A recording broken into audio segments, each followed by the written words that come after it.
우리나라 화폐를 발행하는 곳, 한국은행이 떠오르실 텐데요. 화폐 발행 외에도 우리 경제 전반에 걸쳐서 다양한 역할을 하고 있습니다.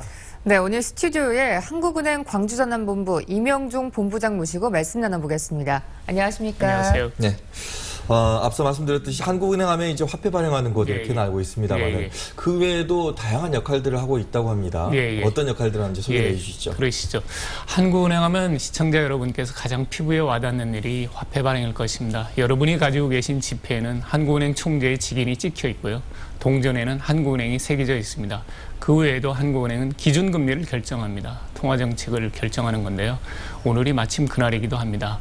그 다음에 우리가 IMF 때 이게 충분하지 않아서 좀 고생을 했는데요. 외환보유액입니다. 외환보유액을 수익성과 안전성을 측면을 잘 고려해서 관리를 하고 있습니다. 그 다음에 한국은행은 경제연구소 같은 역할도 합니다. 경제 전망을 발표합니다. 우리가 필요로 하는 통계도 공표하고 있습니다. 네. 국제수지, 국민소득, 생산자 물가지수, 가계신용 이런 통계를 공표하고 있습니다. 그 외에도 금융기관 간 자금 흐름을 중개하는 지급결제 제도를 운영하고 있습니다. 네, 오늘이 기준금리 결정일인데 어떻게 될 것 같습니까? 그거는 저희가 얘기할 수 없습니다. 노 코멘트입니다. 그렇습니다. 네, 그렇다면 한국은행 광주전남본부가 중점적으로 추진하는 일은 어떤 게 있을까요? 한국은행 광주전남본부는 우선 금융기관을 통해서 중소기업들한테 자금 지원을 해주고 있습니다. 지방중소기업 자금이라고 하는데요. 저희가 4,300억 원을 4,500개 업체에 0.75%로 주고 있습니다.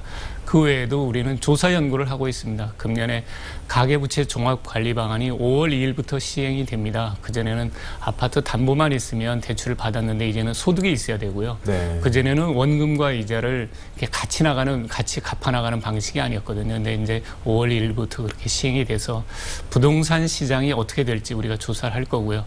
뿌리 산업이라든지 6차 산업, 그 다음에 문화산업, 한계기업 이런 쪽의 연구를 좀 할 거고요. 경제교육도 실시하고 있습니다.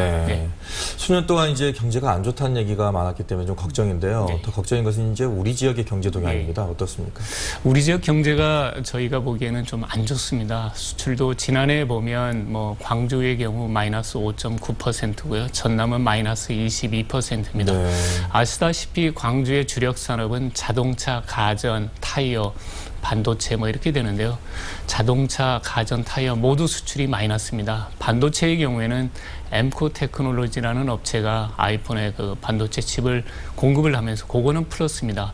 전남의 경우에 보면 석유정제, 석유화학, 조선, 철강 이렇게 되고 있는데요. 조선을 빼놓고는 나머지 다 마이너스입니다. 마이너스 폭이 보통 석유정제의 경우는 마이너스 35% 정도까지 가고요. 20% 정도의 마이너스를 보이고 있는데 가장 큰 요인은 저유가 영향이라고 볼 수 있겠습니다. 반도체 이런 쪽하고 조선 쪽은 좀 괜찮은데 나머지는 좀 굉장히 어렵다고 봐야 되고요. 저희가 지난해 4분기하고 금년 1, 2월 중 경제를 한번 비교를 한 걸 3월 1일 발표했습니다. 근데 모두 생산, 수출, 소비 모든 면에서 나쁜데요. 1, 2월 중은 좀 나쁘지만 연간 전체로 업체들한테 좀 물어봤습니다. 금년에 적자를 낼 것이냐, 흑자를 낼 것이냐, 매출이 늘 것이냐, 줄 것이냐 물어봤는데요. 예상과 좀 달리 83%가 흑자를 낼 거라고 좀 대답을 했고요.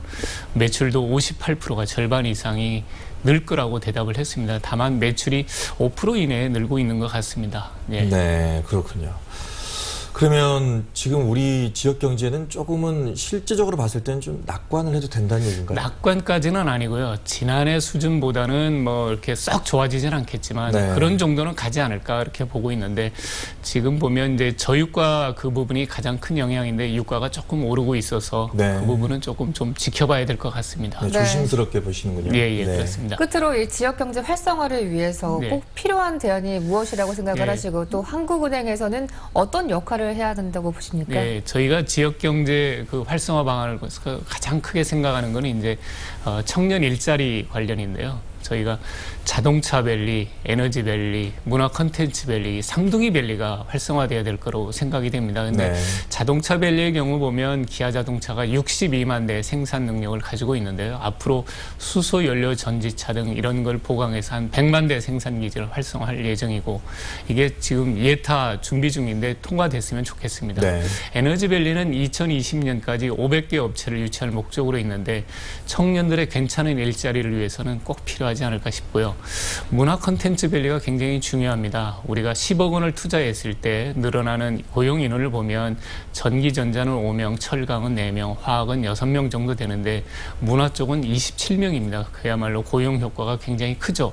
국립아시아문화전당이 이제 개관을 했으니까 그 일대로 문화사업, 문화 콘텐츠 밸리를 활성화하는 게 굉장히 필요하다고 보고 있습니다. 네, 이른 아침 나와주셔서 고맙습니다. 네, 고맙습니다.